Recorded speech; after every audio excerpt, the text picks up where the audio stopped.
तो विस्तार से आपको बता दें, अमेरिका के नवनिर्वाचित राष्ट्रपति डोनाल्ड ट्रंप ने चीन के राष्ट्रपति शी जिनपिंग के साथ शपथ ग्रहण समारोह में आने का न्योता देकर सबको हैरान कर दिया।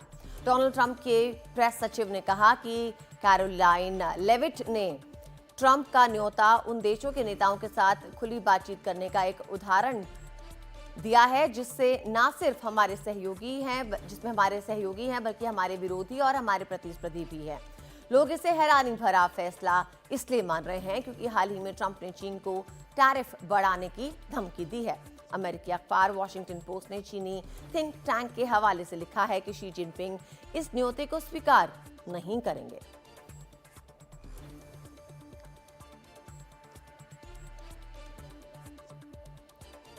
पूर्व राजनयिक जेके त्रिपाठी जी हमारे साथ जुड़ गए हैं इस खबर पर और जानकारी उनसे लेते हैं। देखिए जेके त्रिपाठी जी, बहुत ही चौंकाने वाली बात, शी जिनपिंग को डोनाल्ड ट्रंप ने स्वेरिंग इन सेरेमनी के लिए न्योता भेजा है। आपका इस पर क्या टेक है?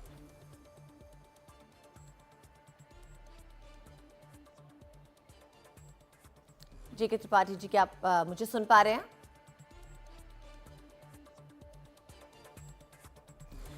लगता है उन तक हमारी आवाज़ इस वक्त नहीं पहुंच रही है, लेकिन आपको एक बार फिर से ये बता दें कि नवनिर्वाचित राष्ट्रपति डोनाल्ड ट्रंप ने चीन के राष्ट्रपति शी जिनपिंग को शपथ ग्रहण समारोह में आने का न्योता देकर सबको हैरान कर डाला है। डोनाल्ड ट्रंप की प्रेस सचिव ने कहा कि कैरोलाइन लेविट ने ये सबसे साझा किया कि ट्रंप का न्योता उन देशों के नेताओं के साथ खुली बातचीत करने का एक उदाहरण है जो ना सिर्फ हमारे सहयोगी हैं बल्कि हमारे विरोधी और हमारे प्रतिस्पर्धी भी हैं।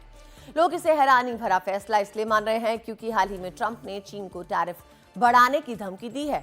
अमेरिकी अखबार वॉशिंगटन पोस्ट ने चीनी थिंक टैंक के हवाले से लिखा कि शी जिनपिंग इस न्योते को स्वीकार नहीं करेंगे। चीन पर भारी टैरिफ लगाने की धमकी के चलते डोनाल्ड ट्रंप ने स्वेरिंग इन सेरेमनी के लिए शी जिनपिंग को न्योता भेजकर पूरी दुनिया को हैरान कर दिया है।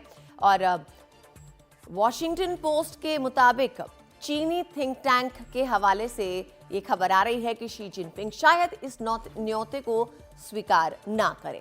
साथ ही उनकी डोनाल्ड ट्रंप की स्पोक्सपर्सन ने कैरोलिन लेविट ने ये कहा कि ट्रंप का न्योता उन देशों के नेताओं के लिए एक खुली बातचीत करने का उदाहरण है जो ना सिर्फ उनके सहयोगी हैं बल्कि उनके विरोधी और उनके प्रतिस्पर्धी भी हैं।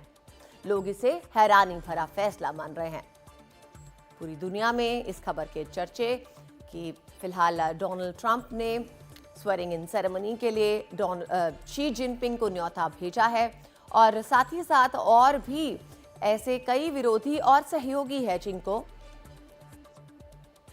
डोनाल्ड ट्रंप ने न्योता भेजा। हमारे साथ हमारे गेस्ट जेके त्रिपाठी जी इस वक्त फिर से फोन लाइन पर मौजूद हैं, हमारे साथ लाइव जुड़ गए हैं। पूर्व राजनयिक जेके त्रिपाठी जी हमारे साथ इस वक्त जुड़ चुके हैं। जेके त्रिपाठी जी, बताइए, एक बहुत ही चौंकाने वाली खबर है ये, डोनाल्ड ट्रंप ने जो शी जिनपिंग को न्योता भेजा उसके चलते आपका इस पर क्या टेक है? देखिए, ऐसा है कि ये आमतौर पे प्रोटोकॉल होता है कि जब कोई नया राष्ट्रपति या प्रधानमंत्री जो भी हेड ऑफ स्टेट है वो चुना जाता है, जिस दिन वो शपथ ग्रहण करता है तो कई अपने दोस्तों इवन दुश्मनों को भी, नेबर्स को, पड़ोसियों को बुलाता है, अपने काउंटर पार्ट्स को। आपने देखा होगा बाइडेन ने भी बुलाया था, अभी मोदी जी ने अपने पहले और दूसरे टर्म में बुलाया था। यहाँ पर चीन के साथ इनकी समस्या है, यूएस की समस्या है, क्योंकि चीन के साथ व्यापार बहुत ही इम्बैलेंस्ड है। 574 बिलियन डॉलर का व्यापार चीन और अमेरिका के बीच में होता है, लेकिन उसमें भी चीन करीब $418 की चीज़ें निर्यात करता है अमेरिका को, और अमेरिका सिर्फ 160 बिलियन डॉलर के करीब निर्यात कर पाता है। तो ये बहुत बड़ा ट्रेड इम्बैलेंस था। इसी के लिए आपको याद होगा कि ट्रंप ने अपने पिछले कार्यकाल में चीन के साथ जो ट्रीटी थी, ट्रांस अटलांटिक ट्रेड ट्रीटी, उस पर भी बैन लगा दिया था। लेकिन अभी as a protocol, as a diplomatic initiative, चीन ने अमेरिका ने चीन को इनवाइट किया है, ट्रंप ने।